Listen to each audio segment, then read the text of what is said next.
Om Namo Narayanaya, Jai Swami Narayan, Namaste.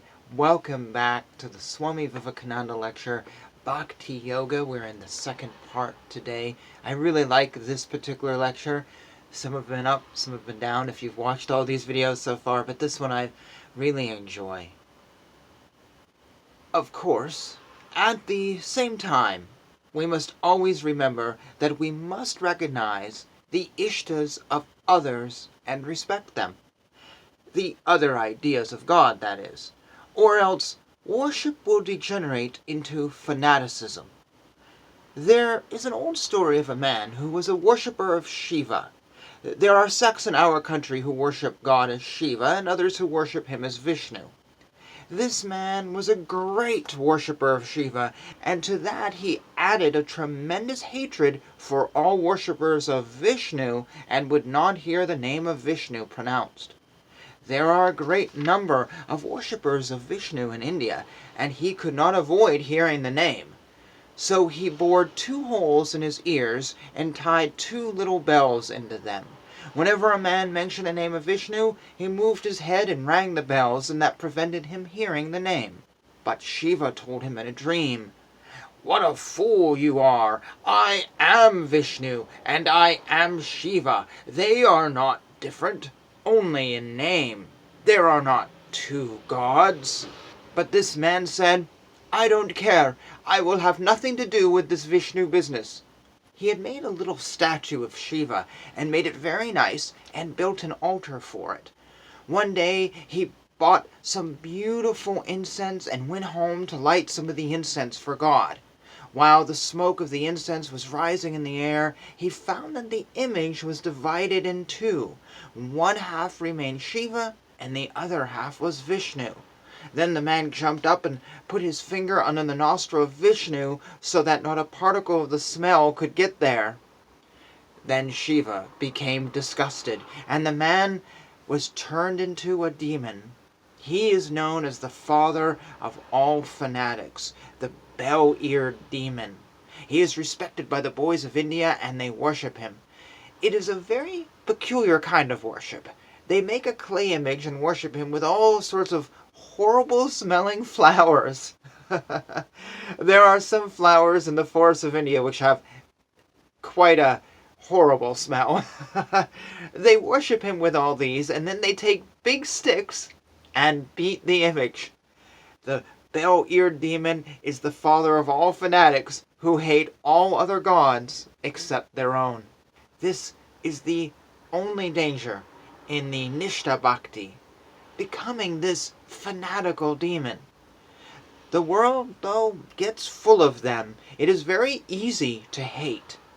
The generality of mankind gets so weak that in order to love one, they must hate another. They must take energy out of one point in order to put it in another. And to love the other, he has to hate the first, and so on and so on. A man loves one woman, and then another, and then to love the other, he has to hate the first. And so on and so on. The same it is with women. You are not immune. This characteristic is in every part of our nature, and so it is in our religion. The ordinary, undeveloped, weak brain of mankind cannot love one without hating another.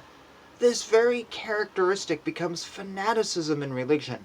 Loving their own ideal is synonymous with hating every other ideal. This should be avoided, and at the same time, the other dangers should be avoided. We must not fritter away all of our energies. Otherwise, religion becomes a nothing with us, just hearing lectures. These are the 2 dangers. The danger with the liberals is that they are too expansive and have no intensity. You see that in these days, religion has become very expansive, very broad. But the ideas are so broad that there is no depth in them. Religion has become to many merely a means of doing a little charity work, just to amuse themselves after a hard day's labor. They get 5 minutes religion to amuse them. This is the danger with the liberal thought. On the other hand, the sectarians have the depth, the intensity, But that intensity is so narrow. They are very deep, but with no breadth in it. Not only that, but it draws out hatred to everyone else. Now, if we can avoid both these dangers and become as broad as the uttermost liberals and as deep as the bluest fanatic, then we will solve our problem. Our idea is how that can be done.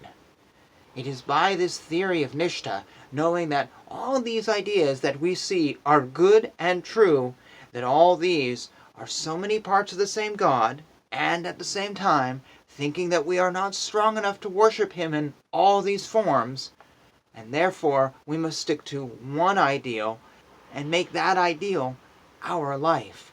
When you have succeeded in doing that, all the rest will come. Here ends the first part of Bhakti, the formal, the ceremonial, and the preparatory. Now you must remember, the first lesson in this Bhakti was on the disciple. Who is the disciple? What are the necessary qualifications for a disciple? We have read in the scriptures, where the speaker is wonderful, so is the listener. When the teacher is wonderful, so is the taught. Then alone will this spirituality come. Mankind generally thinks that everything is to be expected from the teacher. Very few people understand that they are not fit to be taught. In the disciple first, this is necessary, that he must really, really want spirituality. The reality is, we want everything but spirituality. What is meant by want? Just as we want food, luxuries are not wants, but necessities are wants. Religion is a necessary thing to very few, and to the vast mass of mankind it is a luxury. There are 100 things in life without which they can live, until they come to the shop and see a new and artistic something and they want to buy it. 99 and 9/10% of mankind comes to religion in this way. It is one of the many luxuries they have in life. There is no harm in that. Let them have all they want, but they are entirely mistaken if they think they can fool God. He cannot be fooled. They will only fool themselves and sink down lower and lower until they become like brutes. Those, therefore, will become spiritual who want spirituality, who feel the necessity of religion, just as they feel the necessity of clothes, the necessity of work, the necessity of air to breathe. The second qualification of a disciple is that he must be pure, and the other is that he must be persevering. He must work. Hearing is only one part, and the other part is doing. The second necessity in Bhakti was the teacher. The teacher must be properly qualified. The main idea in that lecture was that the teacher must have a seed of spirituality. The teacher is not a talker, but the transmitter of spiritual force, which he has received from his teacher, and him from others, and so on, in an unbroken current. He must be able to transmit that spiritual current. When the teacher and the taught are both ready, then the first step in Bhakti Yoga comes. The first part of Bhakti Yoga is what is called the preparatory stage, wherein you work through the forms. The next lecture we had was on the name. How in all the scriptures and in all the religions, name has been exalted, and how that name does us good. The Bhakti Yogi must always think that the name itself is God, nothing different from God. The name and God are one. Next we learned how for the Bhakti Yogi, humility and reverence are necessary. The Bhakti Yogi must hold himself as a dead man. A dead man never takes an insult, never retaliates. He is dead to everyone. The Bhakti Yogi must revere all good people, all saintly people, for the glory of the Lord shines always through his children. And we're going to pause here. There was some wonderful, wonderful lines in this. So many highlights. We must not fritter away all our energies, otherwise religion becomes a nothing with us. Just hearing lectures. Yep. And we must act and do. Yep. I loved how he discussed the difference between those who are very intensely dedicated, but they have this narrow view, versus liberals who are just ungrounded. Do you know people like that? I know people in both camps, and it has given religion a bad name. I hear all the time people say, everyone who is religious is a fanatic. Okay, that's one of those views that Swami Vivekananda advocated against. But then that same person will go, oh, I'm spiritual and I like this and I like that. And I bet if you ask that person about their relationship with God, or if they know God, they'd be like, oh, well, I'm blah, blah, blah. They'd say, no, because knowing God is what the fanatics do. So they're so liberal, they don't have that. So he's advocating the middle ground. I so wonder what Vivekananda would say today. As I record this video in the 2020s, what would he say in the world, not just in America or India, wherever, looking at the world, looking at New Age religion, looking at, I don't know, the Hare Krishnas and the rise of Hinduism in the West, thanks to George Harrison? What would he think about the law of attraction, or spirituality in general, or the decline of Christianity? Or whatever, or Islam, or let's just say even the RSS in India. What would he say about these things? It would be fascinating to ponder, and a part of me thinks we'd probably get it wrong. We probably would have no idea what he would think about these things if we could call him down from his heavenly abode now and ask, well, what do you think? And also, what advice would you give us, Swamiji? What advice would you give us? Or is it too late for us? It might be too late for us, because he gave us the advice a century ago, and it only got worse.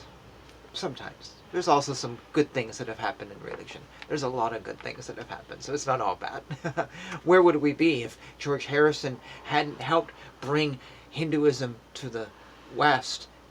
I credit him. Yes, Swami Vivekananda did it first, and Yogananda did it before him, but it blossomed with George and the Beatles in a way that these guys hadn't made happen. Yes, they were very influential, no question about it, but in the 60s, everything just went whoosh, like never before. It just became a household thing to chant Hare Krishna, you could say, or the words were no longer weird and strange or esoteric, they now just were huge. It's a historical fact he had a huge influence on bringing the East to the West. So that being said, of course I would challenge you as always to answer the question, what would Swami Vivekananda say today to the many things in the world? But there may not be an answer to that. But if you would like to answer that question, you know how, down below. Thank you very much for your response. I read everything and I appreciate it. And I don't know, it's good to ponder these things. With that, I'll say thank you for watching. Jai Shri Krishna. Jai Shri Swaminarayan. Hare Krishna, Krishna Krishna, Hare Hare, Hare Rama, Rama Rama, Hare Hare.